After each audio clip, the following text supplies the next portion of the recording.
Saludos amigos, gracias por acompañarnos a otra emisión de este programa a partir de ahora, un programa de entrevistas y opiniones. Lounelsi Mateo les acompaña en el día de hoy y estaremos conociendo una nueva plataforma cultural que ha surgido gracias al esfuerzo de su creador y otros colaboradores. Tenemos aquí a Claudio Mena, él es el director y creador de la plataforma Moño Hecho. ¿Cómo estás? Todo muy bien, gracias a Dios. Bien, encantados de tenerte y de que nos puedas dar la posibilidad de conocer esta plataforma. Entonces, cuéntame un poco, ¿qué es Moño Hecho? Porque cuando yo escuché Moño Hecho, bueno, yo dije, bueno, mi pelo, algo rizado, pero no, es una plataforma cultural. Bueno, Moño Hecho es una plataforma cultural, como dices, de fomento a la creación literaria. Estamos orientados a publicar autores y autoras que tengan una visión única, particular, y nada, va por ahí más o menos el proyecto. O sea, es una plataforma alternativa de actividades culturales, o sea, principalmente literarias. Y bueno, por ahí es que va el asunto. Bien, ¿y cómo te surge la idea de esta plataforma? Me surge en el 2011 cuando empecé a compartir el trabajo de algunas personas y conocidos que escribían poesía y vi que había un gran público de personas que estaban interesadas en la creación literaria y a partir de ahí empecé a experimentar con la gráfica también, con una simbiosis entre la comunicación gráfica y la comunicación literaria, o sea, principalmente la poesía. Y por ahí más o menos empiezo a hacer algunos fanzines, que posteriormente se volvió una revista, y luego empezamos a hacer algo un poquito más serio, más enfocado en la difusión de autores locales que estén haciendo cosas interesantes, y más o menos por ahí empezó todo, del 2011 para acá. Bien, ¿y cómo ha sido el apoyo del público? El público, o sea, nos ha apoyado muchísimo porque al ser una plataforma que busca fomentar la cultura y principalmente la creación de poesía, que no es algo que se esté apoyando tanto en el país, hemos tenido una buena acogida. Por ejemplo, en el caso del proyecto, hemos publicado ya 8 libros, de los cuales sí, desde el 2011 para acá, y hemos hecho muchísimos talleres de creación literaria, apoyado por el Centro Cultural de España y otros espacios como el Centro Amapola, eh, por ahí van. Me resulta impresionante el hecho de saber que hay jóvenes de nuestro país que le dedican esfuerzos a la cultura, porque por lo regular escuchamos que, o sabemos o vemos que jóvenes se interesan por otros aspectos o ámbitos de la cultura, que no es ni la literatura ni la poesía. Entonces, ¿qué tú entiendes que ha sido eso que los ha mantenido desde el momento de su creación como plataforma literaria? Bueno, apostar por la literatura es algo arriesgado, y principalmente la poesía, porque estamos en un contexto donde tenemos que competir con el concepto de multipantalla, de las redes sociales, de los espacios de entretenimiento, del cine, Netflix. Entonces esta generación no necesariamente está interesada en la literatura, sin embargo la gente lee. Sí. Y, o sea, en términos reales, el esfuerzo que nosotros hacemos está tratando de incentivar eso, incentivar que la gente se acerque un poquito más, creando espacios más accesibles, más participativos. Entonces, apostar por la literatura en este país donde ni siquiera tenemos muchas librerías, apenas tenemos una cuanta, no sé, librerías como Cuesta, como Mamey, es difícil. Sin embargo, si no hacemos estos esfuerzos que se encaminen como a la creación de sujetos que estén más conscientes de su entorno, o sea, estamos condenados al fracaso. Y ahora que Entonces, tú mencionas que no existe como esa gran cantidad de librerías que puedan apoyar al hábito de la lectura, ¿tú entiendes que quizás el Ministerio de Cultura juega un papel en esto? el Ministerio de Cultura, ¿cómo te digo? Hace cosas, pero todo está en función como a la masa, no necesariamente a las particularidades de la lectura. O sea, muchas veces la Feria del Libro se convierte en un espacio de entretenimiento más que de generar ideas. Es un espacio que no no necesariamente aporta a la literatura de la misma manera como aportan particulares, entidades independientes y espacios alternativos de creación y de lectura, porque es muy complicado el mundo de la edición en este país, porque meterse como al mundo de la edición es básicamente meterte en un espacio donde no necesariamente encuentras apoyo de instituciones públicas, y el apoyo que dan se lo dan a personas muy específicas. ¿Y por qué tú Entonces, entiendes que no existe ese apoyo a la edición? Porque la edición no es rentable en términos reales. O sea, meterte en la edición de libros implica un esfuerzo que no necesariamente está apoyado, porque cuando piensas en edición, piensas en vender libros. Sin embargo, la gente que apuesta realmente a la cultura, lo que necesita es promover las cosas que hacen que el sujeto piense. Entonces, no necesariamente los grupos como el Ministerio de Cultura apoyan esos espacios. Sin embargo, no es que no tienen esfuerzos para apoyar. Sin embargo, que hay propuestas que no necesariamente se alinean con esos intereses de instituciones como el Ministerio de Cultura. Bien, es entendible. Cuéntame un poquito acerca de los que colaboran contigo. ¿Quiénes son? Bueno, me colaboran conmigo autores, ilustradores, artistas visuales, personas que organizan eventos, fotógrafos, y nada, va por ahí, porque todo tiene que ver con el mundo editorial, con el mundo de los libros. Entonces todas las personas que tienen interés participan. O sea, ya hemos hecho algunas exposiciones de arte que vinculan la gráfica con la palabra. Hemos hecho talleres de escritura donde también se dan muchísimas cosas interesantes. De hecho, en noviembre pasado lanzamos el Reto Poético, que es una invitación al público a generar poesía a través de los espacios cotidianos. Y nada, se han hecho muchísimas cosas interesantes. ¿Cómo les fue en este? Muy bien, muy bien. Participaron algunas 30 y pico de personas. Wow. Y tú dirás que estamos en un tiempo donde la gente solamente se interesa por Netflix, pero también hay personas que se interesan por la creación literaria. Estamos, por ejemplo, en un tiempo que tiene muchísimas cosas que antes no estaban. O sea, nosotros tenemos la inmediatez de encontrar información en Internet. Tenemos la capacidad de tener la información al alcance de la mano. Entonces, tú encontrarte con un público que está realmente interesado en recibir 30 días de poesía, porque eran 30 días de poesía, del 1 de noviembre al 1 de diciembre. Y participaron más de 30 personas, o sea, de manera constante. Estamos hablando de que del día 1 al día 30, como 26 personas terminaron su reto poético. Wow. Imagínate. Está bastante interesante el tema. Nosotros nos vamos a una pausa y vamos a continuar cuando regresemos.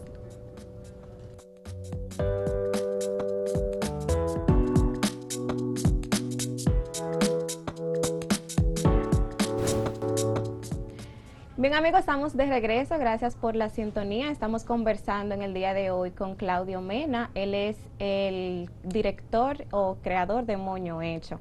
Nos quedamos en los talleres. 26 personas se mantuvieron constantemente activas durante esas actividades o talleres que ustedes impartieron el año pasado. De los talleres salen las personas que participan en el reto poético. Sin embargo, el reto poético es público. O sea, es una convocatoria pública que lo que implica es incentivar a las personas que a través de la poesía puedan escribir durante 30 días poemas relacionados a la ciudad y a los espacios que nosotros habitamos. Es una forma de crear como realidad en función a la reflexión de todas aquellas cosas que pasan en el diario vivir y que pueden convertirse perfectamente en materia poética. Entonces sale principalmente de los talleres de poesía que hacemos, que ya hemos realizado desde el 2017 para acá. Y muchas de las personas que participan se enteran principalmente por los talleres. Pero es una convocatoria pública. Es lo importante. O sea, que si yo quiero participar, claro que sí, yo puedo inscribirme. Entonces, claro que sí. ¿Cómo se da el proceso de inscripción? ¿Tiene algún costo cuando ustedes lo realizan? ¿Te refieres a los talleres? A los talleres, sí. Sí, los talleres tienen un costo en esta edición que viene ahora, pero antes estaba apoyada por espacios como el Centro Cultural de España, o sea que al público no tenían costo. Sin embargo, ahora como los esfuerzos son mayores, hemos incluido el costo. O sea, tiene el costo de 2.000 pesos y va a iniciar en enero, pero del 16 de enero. Disculpa que te interrumpa. Tú mencionas que los esfuerzos son mayores, pero te refieres por el tiempo pandémico en el que se vive. Sí, sí, es un reto porque hacer un taller virtual en un momento como este implica muchísimo más organización, implica un poco más de aprender esos nuevos medios que están ahí como Zoom y otras herramientas que no necesariamente estoy muy familiarizado, pero para mí ha sido interesante. O sea, viene ahora en enero el taller, vamos a ver cómo se da. Sí. Bueno, pues yo voy a estar atenta porque está súper interesante la propuesta y además bastante educativa. Me voy a quedar en la pandemia, ya que lo tocaste. El esfuerzo es mayor. ¿De qué manera o a qué escala ha impactado la pandemia con bueno, en el ambiente de la literatura o en el área de la literatura, el arte, la cultura? Bueno, en sentido general, la pandemia nos ha afectado a todos en el hecho de que hemos tenido que distanciarnos físicamente. Nosotros somos un pueblo que necesita ese contacto físico, ese hablar de cerca. Entonces, todo lo que es relacionado a la cultura ha sufrido, pero no solamente la cultura. Sin embargo, en la cultura, que es muy de darse actividades físicas, o sea, actividades donde tú puedes acceder al libro ahí, tocar el libro, verlo. Hacer actividades a través de Internet ha quizá planteado otras preguntas. Por ejemplo, si es posible mantener el interés en el público, si es posible que la gente, por ejemplo, pague por un evento virtual. O sea, hay preguntas que se están generando y cosas que pueden ser interesantes. Yo creo que esto también puede ser una oportunidad para Sí. replantearnos un poco cómo nosotros organizamos las actividades culturales y cómo esas actividades culturales pueden incidir en el diario vivir ahora con esta nueva realidad. Entonces, dentro de ese rediseño o replanteamiento, ¿qué se debe tomar en cuenta o qué tú entiendes que debe cambiar dada la situación pandémica? Se tiene que tomar en cuenta el público y la naturaleza de las actividades que se hacen. Por ejemplo, como nosotros hacíamos recitales, los recitales implican un espacio, pero también implican un público, un quórum. Y ese mismo quórum se puede dar, por ejemplo, por Zoom. Un concierto, por ejemplo, de música también, o sea, tú lo puedes hacer perfectamente virtual. No es lo mismo, sin embargo, tú también escuchas YouTube. Sí. Entonces, yo creo que esta nueva realidad plantea como otras dinámicas. Sin embargo, no es que esté mal, sino que nosotros tenemos que adaptarnos esa forma de interrelacionarnos. Sí, y que también si la persona le interesa el área de la cultura, la música, Ujú. la misma poesía, el dibujo, y hay una actividad virtual, yo sé que va a pagar por ello, porque ya lo hemos visto con conciertos de Ujú. distintos géneros musicales. Sí, no, y más en cuanto a la creación literaria, porque aquí hay ya varios esfuerzos que tienen que ver con eso. Entonces, pareciera que no, pero la gente está necesitada de aprender cosas. Y estamos en un momento donde la virtualidad no da ese acceso. O sea, quizá un siglo atrás no hubiéramos podido tener esa cercanía a través de la distancia. Entonces, yo creo que estos espacios nuevos que se están creando pueden dar sinergias interesantes con relación al contacto, a la creación, al acceso. Entonces, está buenísimo, está buenísimo. Pareciera como que no, pero creo que hay también un espacio de creación que se puede dar a través de ahí. Bien, cambiando de tema, pero en esa misma línea, quiero mezclar lo que tú haces con el aspecto o tema educación. Ujú. Entonces, ¿cuál es tu opinión con relación al modelo educativo que hay hoy en día y cómo tú entiendes que a través de las escuelas se impulsa el arte o el amor por la literatura y las artes en sí? Bueno, es un tema difícil porque siempre la literatura ha quedado como relegada a otros planos menos importantes como lo que son otras ciencias, que son más demostrables, que son más útiles en ese sentido.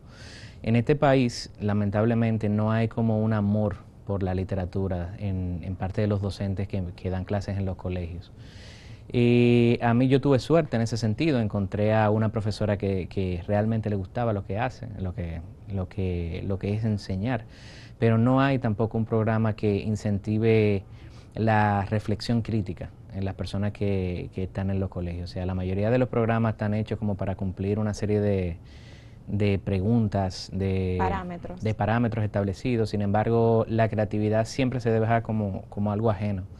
O O sea, imagínate, nosotros estamos utilizando un sistema medieval de educación, porque ese concepto de universidad, ese concepto de colegio, viene a través de la repetición, que todo el mundo tiene que tener los mismos conocimientos, pero nosotros estamos en un tiempo donde no todos tenemos los mismos conocimientos, no todos tenemos los mismos intereses. Entonces, en función a la literatura, me parece que se podría fortalecer un poquito el amor por la poesía, el amor por las letras, por la narrativa, a través de autores que puedan llamar la atención. Nosotros tenemos un montón de autores interesantes y da pena que en los colegios no se amplíen esos programas. Nosotros tenemos muchísimos años de retraso en términos de conocimiento.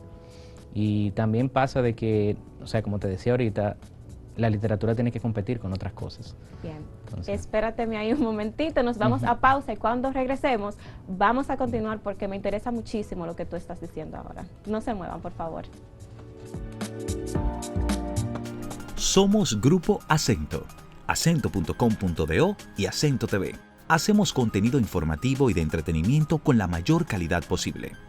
Con tu colaboración, podremos continuar con nuestra labor en el periodismo independiente. Puedes apoyarnos sumándote como un miembro exclusivo de nuestra plataforma. Solo tienes que ir al botón de unirse, que está justo al lado del de suscribirse, y ahí se desplegará la lista de colaboraciones. Puedes optar por la colaboración plata. Por $9.99 mensuales, a cambio, tendrás insignias especiales en el chat y acceso anticipado a nuestros videos.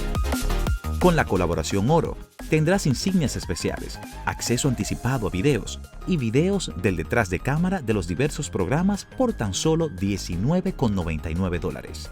Con la colaboración Platinum, por $29.99, tendrás todos los beneficios de los niveles anteriores, más mención de tu canal en la descripción de nuestros videos y al final de cada video.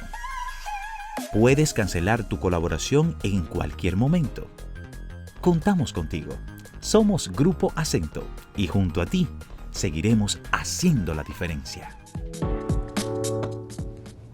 Bien amigos, estamos de regreso con A Partir de Ahora. Estamos hablando con Claudio Mena, él es el director de Moño Hecho, una plataforma cultural.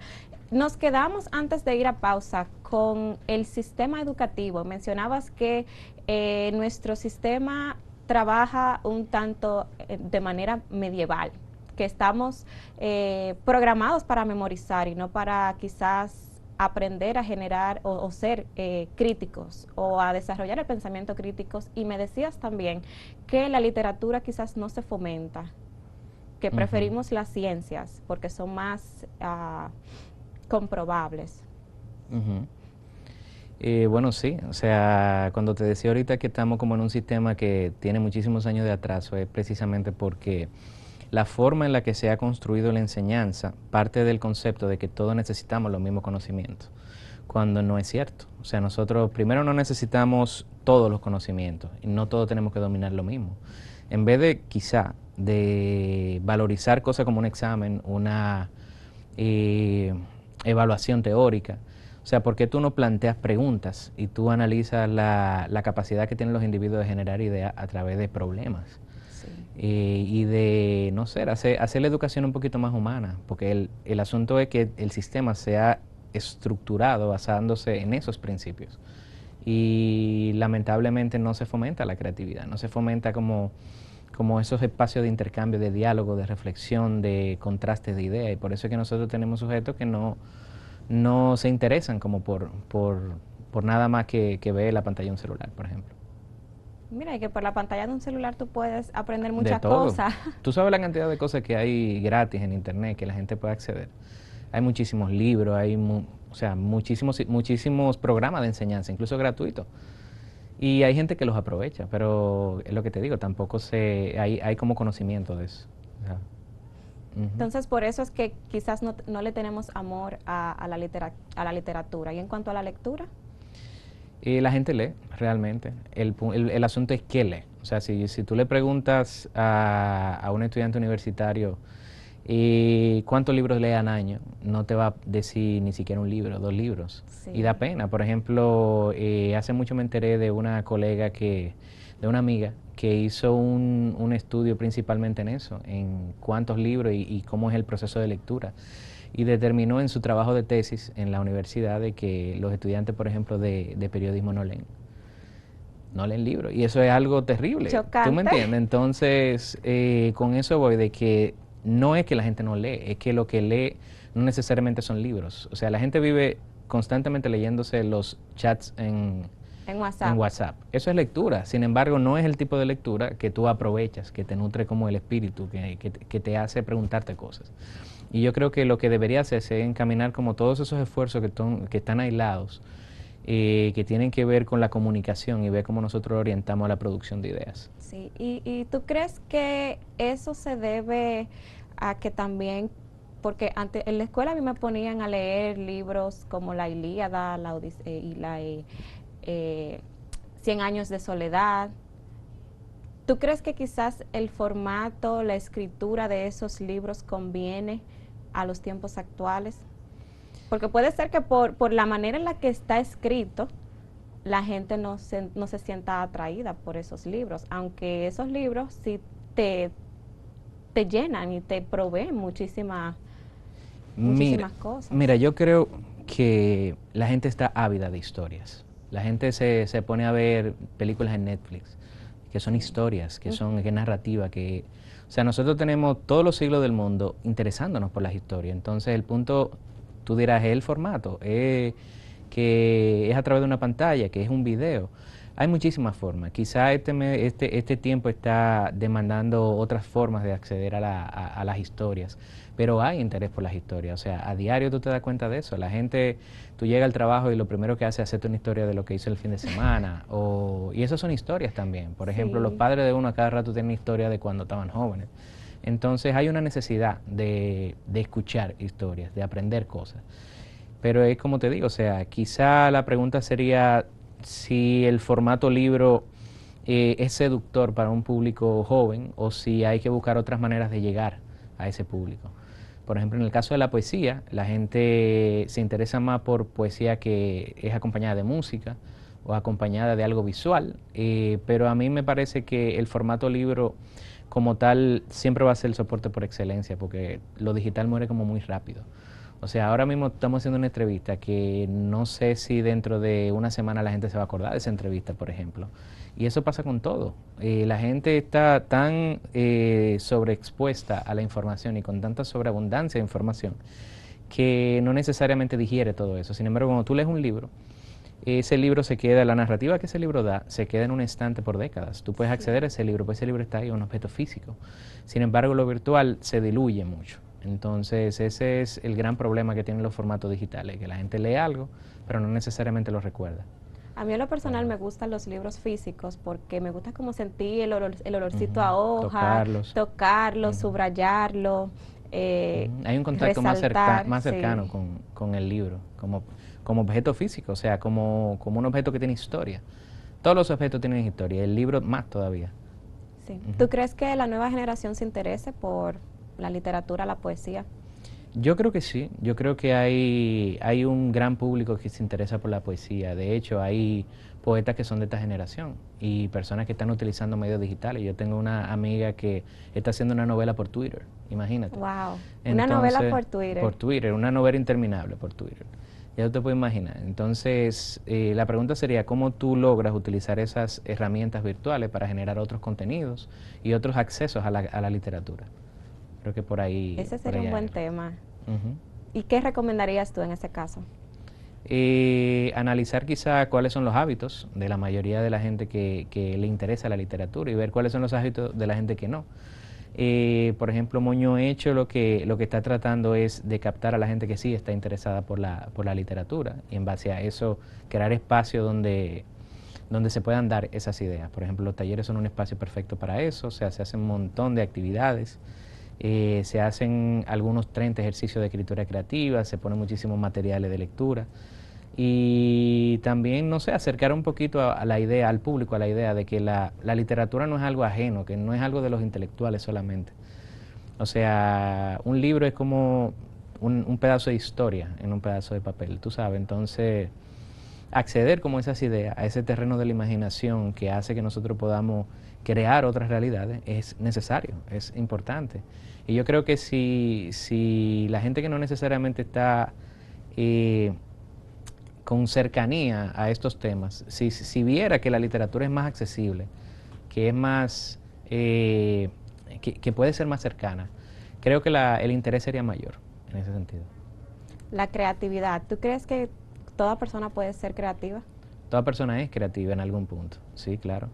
O sea, todos tenemos como capacidad de imaginar cosas, de crear cosas. El punto es que hay gente que lo aplica para resolver un problema de plomería y hay gente que lo aplica para escribir un ensayo. Pero sí, hay creatividad en todo el mundo. ¿Cualquier persona puede escribir? Eso depende. Escribir implica un oficio. Es como tú estar constantemente leyendo. Si tú no lees, no puedes escribir. Al igual que si tú no sabes un poco de teoría musical, aunque tú puedas desarrollar habilidades a través de la música, no se te va a hacer tan fácil. Tú sabes, necesitas un oficio. Bien. Bueno, señores, esto ha sido todo por el día de hoy. Muchísimas gracias Claudio, por acompañarnos. Esto fue A Partir de Ahora, señores. Yo encantadísima de tenerte. Gracias igual. Bye bye.